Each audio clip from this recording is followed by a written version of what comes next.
Let's say good morning to Delegate Larry Kump. And this is 2 visits within a couple of weeks, Larry. We're going to have to put you on the payroll. It is. Good morning, and for sure and for certain, may God bless you all real good. That's kind of you, sir.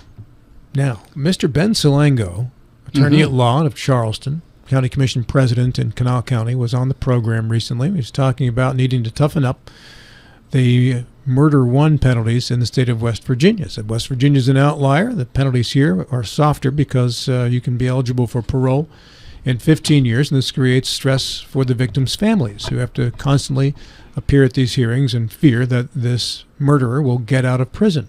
You contacted me and said, Rob, I used to work in prison 17 years, worked with folks, and I'd like a chance to talk about that stance, Mr. Kump. Thank you. I appreciated Ben's remarks, and it resonated with me. I was fascinated with the program. To start with, we're talking about first-degree murder, which is premeditated murder. And another thing that people sometimes misunderstand, parole hearings are not a court decision. The courts determine innocent or guilt. Parole only determines whether they're going to be released or not. And regarding the comments from the fellow from Mount Olive, he is correct. I was a case manager for 17 years. The 2 best kind of inmates I liked on my caseload were murderers and child abusers because they didn't create any problem. They were really easy to deal with. The murderers because they were in for long sentences and they didn't want to rock the boat while they were in there. The child abusers because they were away from their victim pool. Now, he's also correct that by and large, people that are in for murder generally don't violate parole as much. He's correct in that. However, the downside of that is what happens to the victims and the families who have to relive and actually, in a sense, relitigate the whole thing again every time they come up for parole hearings. And West Virginia is an outlier. Quite frankly, I agree with what Ben said. I don't think he went far enough. I don't think there ought to be parole at all for first-degree murder. Why should the victims and their families have to go through that over and over and over again?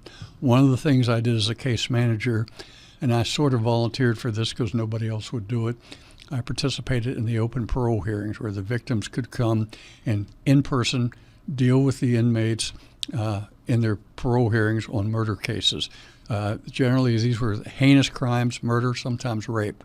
I remember one lady who came as a family member, the mother of a young woman who was not only murdered but raped, and then the fellow that murdered her crashed her car and tried to disguise it as an accident. And as she was there providing her input, looking eye to eye with the inmate, she became so distressed she went into convulsions and was flopping around like a fish on the floor. It was horrendous, gut-wrenching. In fact, one of the things I tried to do with the victims when I was in the parole hearing is to tell them the inmates in these cases, most cases, have no remorse whatsoever. And what you're doing by hating them is like drinking a jar of poison, hoping it would hurt them more than it would hurt you. I said, you have to get past it. But to have to go through this time and time again over several years period is just horrendous. It just rips the scab off again and again and just creates all kinds of problems for the victims and their families. So by eliminating the parole, you eliminate the stress for the family and for the victim, of course. Yes, that's right. Now, do you create any additional problems inside the prison by never having the opportunity for parole for the inmate? My experience is no, though I do remember this wasn't a murder case. I had a fellow on my caseload, big strapping guy, looked like Arnold Schwarzenegger, just huge. The only time in my 17 years working as a case manager that I was actually afraid. I was interviewing him, and my office was right down in the tiers of the prison. The officers were in the control bubble some distance away from me. And as I was talking to him, he said, I've got a 5-year sentence. And that's the case generally in child abuse cases. They're plea bargained and because they don't want to bring the child in. And he says, I want to get released early. I want to get paroled. And I made a mistake. It was my mistake, because you want to be particularly careful what you say to these inmates. But I was looking at his pre-sentence investigation. I was looking at his case. And I said to him, how in the world can you imagine you're going to get released or paroled? You raped an infant, a toddler. And he said, well, it wasn't my fault. And of course, I was curious. I said, how was it not my fault? He says, well, I was high on drugs. And I guess the expression on my face, he got up, arms clenched, fire blazing in his eyes, and he said, I could snap you like a twig before you could even blink. He says, but I'm not going to do that because I want to get out of here someday. And then he exited the room, and I thought, huh. And then I got up, went across the hall to the restroom, and threw up. That's the only time I really was afraid in the prison environment. It does suck your soul out, but that was the only time I was afraid. But it did provide the opportunity for parole, did perhaps stop that inmate from committing another crime, in this particular case on you. It's been my experience with people of those types of horrendous crimes, and particularly when they have open parole hearings. I've never had one that was paroled. I've never recommended parole. It's just there's too much danger to the particularly with child abuse cases. But I just never recommended parole. In the case of the murderers, even though sometimes they're good parole risk because they don't reoffend, it's just too awful to have that go over and over and over again for the victim's family. And I do think that we have to be more and more careful with the rights of the victims when we're in. Will you be proposing legislation to reflect what you discussed here today? Yeah, I've always, and I'm doing it in 2 separate bills this year, recommending no parole for first-degree murder, and also no parole for sexual child abuse. Mr. Gilstrap. I want moral consistency. If I'm angry at you, not you, but the collective please you. Don't be angry with me. And I go home, I get a gun, I seek you out, and I go and I shoot you, and I hit you, but you live. Mm-hmm. I get whatever that is. That's a lesser crime. Right. If you die, that's first-degree murder. Right. In reality, it's the same crime. It's a matter of aim. I should be held accountable for first-degree murder. The fact that I didn't kill you, I did everything to kill you, but by happenstance or by good medical work or whatever, you happen to live. To me, that's still first-degree murder, right? So now, if we decide that people, I'm kind of agnostic on this, whether or not people should get parole. I could argue either way, particularly when people commit crimes at 18, or when they're 16 and they're tried as adults. It gets a little squishy for me, but let's put that aside. If we decide that somebody has broken the social contract to the point that they can no longer be in society, we say there's no parole. Absolutely, it's child abuse. For child abuse and murder, child rape, whatever, take them out back and pop them. I don't have any problems with that. So if they're never going to see daylight again, why don't we just have capital punishment? It's what's rather than warehousing these people, and I don't see the moral difference between perpetual torture of prison versus capital punishment. If there's never a chance that no matter what they do, they'll never be forgiven and released to society, I don't see how that's different than essentially capital punishment. Okay, you brought up a couple things. One, about the premeditation. Whether the person is killed or whether they're not killed, it's still premeditation. Right. And that's a good argument. Saying for the sake of argument that they're not going to get out forever, why not capital punishment? Well, there's a couple reasons for that. One is one of the big factors in a lot of people's mind, in my mind, is the whoops factor. You execute them, and then somebody says, "Oh, wait a minute, the DNA was indicative, but there was other people involved. They weren't doing it. You can't bring them back." Secondly, people don't realize this, but to have capital punishment, it takes much longer, sometimes years longer, for the final decision with the courts because of the Eighth Amendment with cruel and unusual punishment.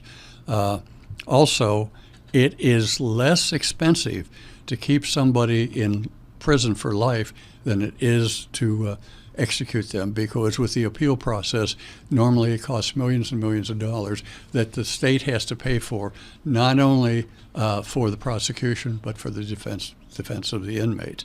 And then as a Christian, it weighs on my heart that I don't want the government in a criminal case to take somebody's life. I still have a good friend of mine who was a delegate that says, well, I don't agree with murder either, but I'm going to vote for a jury to allow to do that. And to me, that's accessory before the fact. I'm not going to have anything to do with the death penalty.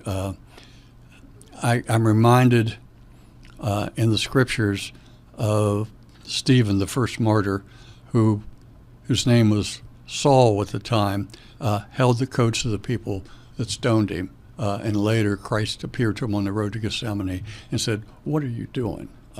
Saul was sincere. I believe that, but he was in error. So capital punishment is a different issue as to whether it should be paroled or not. But I really do think, and the other thing too, I found with a case manager in the prison system that being locked up is really lockup welfare. 3 hots and cots, everything's provided for them, the medical care. In fact, I have some inmates on my caseload, because I also did releases, that would beg me not to be released in the winter because they didn't want to go out and get involved on the street again. They said, "Can't you keep me for a little bit longer?"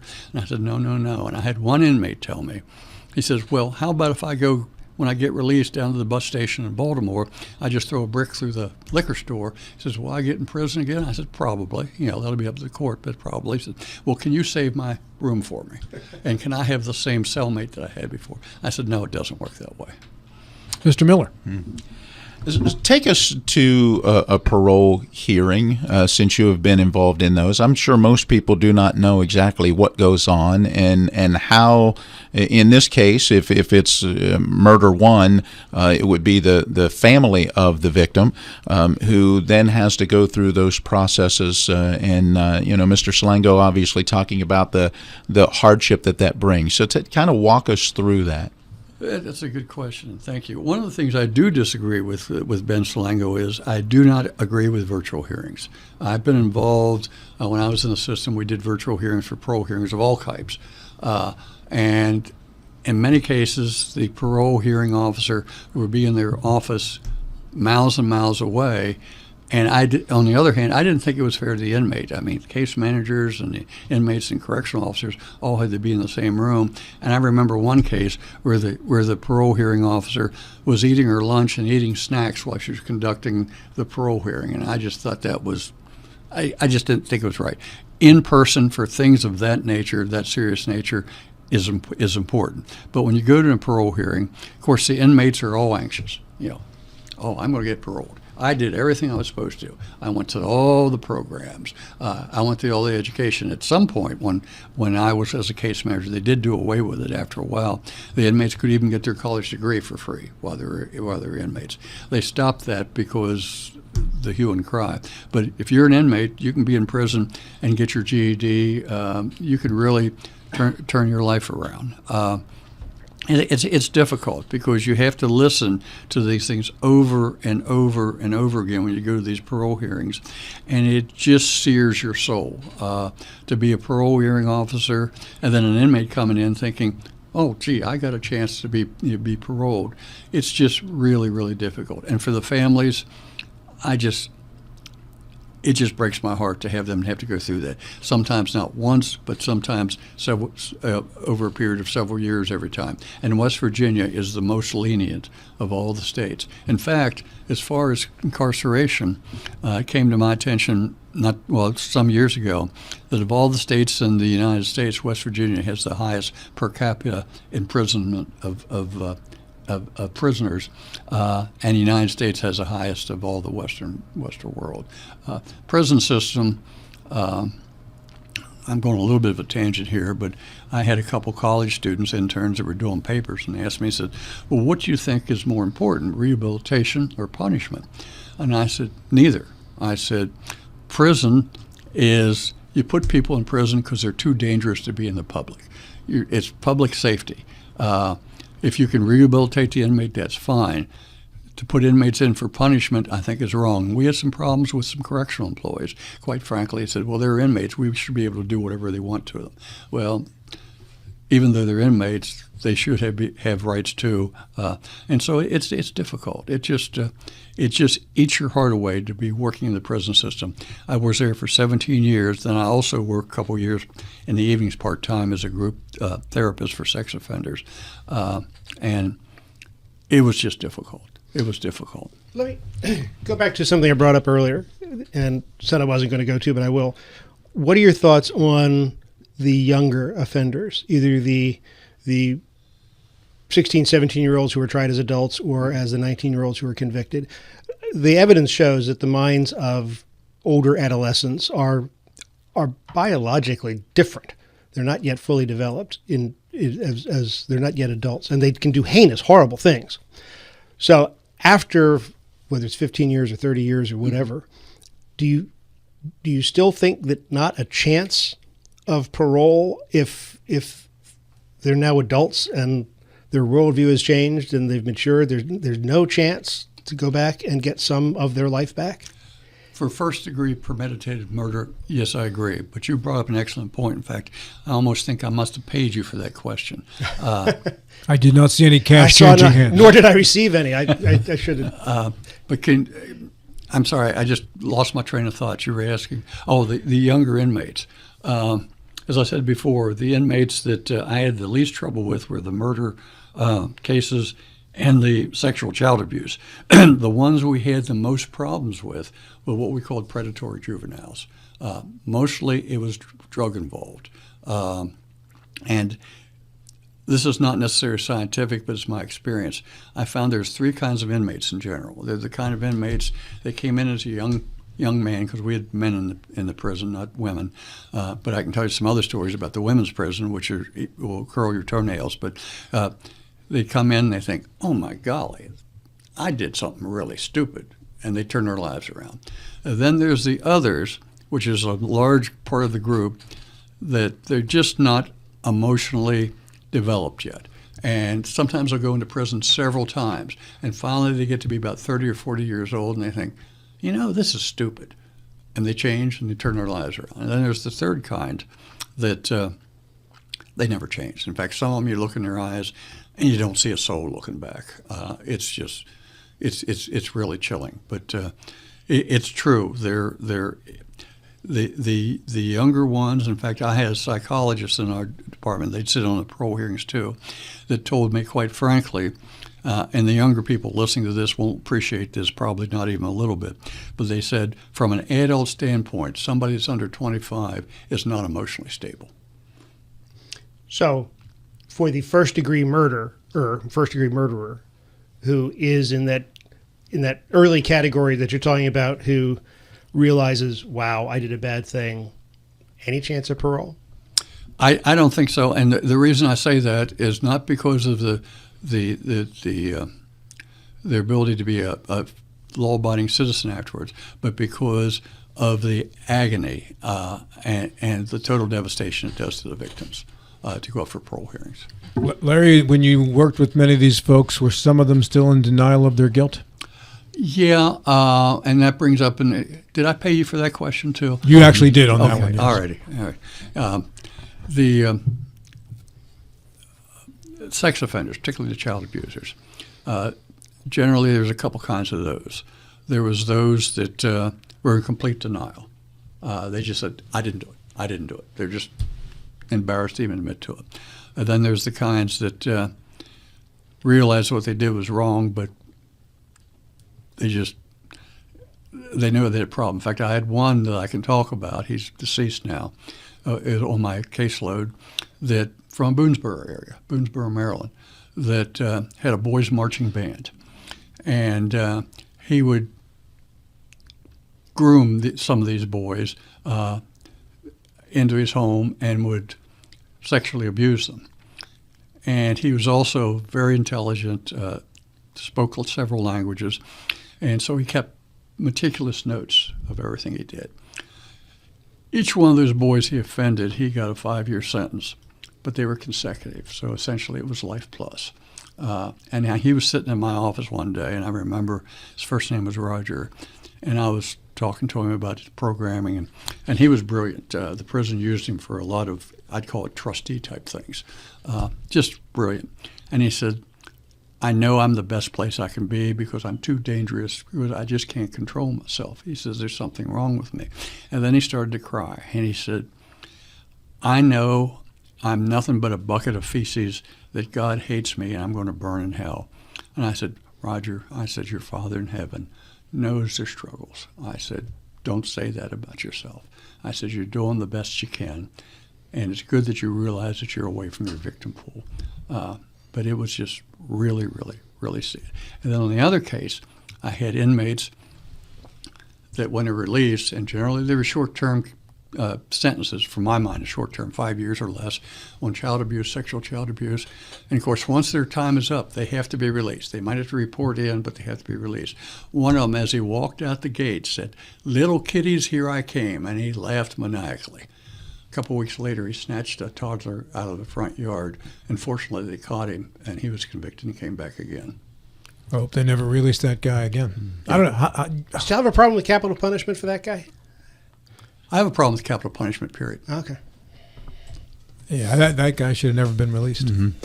I think you get one shot at that without release. Well, and it's been my experience. Now, this isn't, I'm not a... 15 seconds. Okay.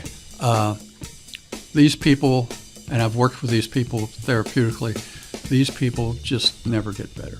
Which is why I say you shouldn't be released. You get one shot at that. That's why they should be in prison. Yeah. They're dangerous. Larry, appreciate the insight. Very interesting stuff. You should do another one of these.